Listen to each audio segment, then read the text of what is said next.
Dears, കേളി പുഷ്പം novel തുടരുന്നു. Akbar phone എടുത്തു. എന്താ ഉപ്പ ഈ നേരത്ത്? നീ രഹനയെ ഒഴിവാക്കണം. അവൾ ഇപ്പോൾ നമുക്ക് ചേർന്ന പെണ്ണല്ല. ഞാനത് അങ്ങോട്ട് പറയാൻ നിൽക്കായിരുന്നു ഉപ്പ.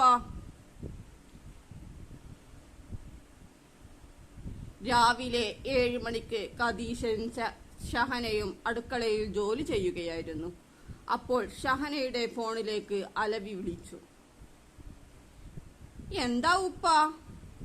ഷഹന ഫോൺ ചെവിയിൽ വെച്ചുകൊണ്ട് ചോദിച്ചു. ഫോൺ ഉമ്മാന്റെ കയ്യിൽ കൊടുക്ക് ഷഹന. ഷഹന ഫോൺ കദീസാക്ക് കൊടുത്തു. എന്താ അത് രഹനാന്റെ ഉപ്പ? കദീസ ഫോൺ ചെവിയിൽ വെച്ച് ചോദിച്ചു. അന്റെ കുട്ടിക്ക് തീരെ സുഖമില്ല, കൊണ്ടുപോയി ചികിത്സിക്ക് എന്ന് പറഞ്ഞുകൊണ്ട് അലവി ഫോൺ കട്ടാക്കി. തന്റെ കുട്ടിക്ക് സുഖമില്ല എന്ന വാർത്ത കേട്ട് ഖദീസ തളർന്നിരുന്നു. എന്താ ഉമ്മ? ഉമ്മയിൽ പ്രകടമായ മാറ്റം കണ്ട് ഷഹന ചോദിച്ചു. എന്റെ കുട്ടിക്ക് സുഖമില്ല, അവളെ പോയി കൊണ്ടുവരണം, ഖദീസ പറഞ്ഞു.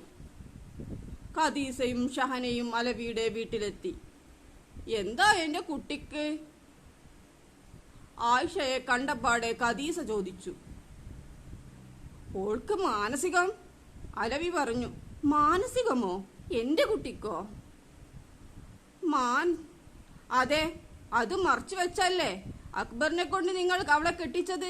നെജുമുന്നീസയുടെ ശബ്ദമുയർന്നു. എന്റെ കുട്ടിക്ക് മാനസികം ഒന്നും ഉണ്ടായിട്ടില്ല. നിങ്ങളിപ്പോൾ അത് തന്നെയല്ലേ പറയാ? എന്തായാലും അക്ബറിന് ഇനി അവളെ വേണ്ട, നെജുമുന്നീസ പറഞ്ഞു.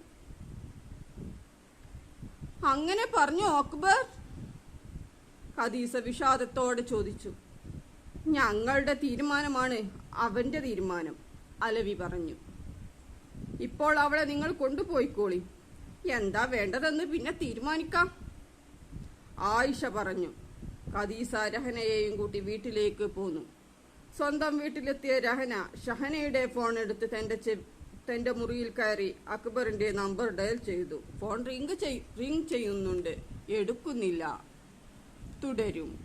Please subscribe, like, comment and share.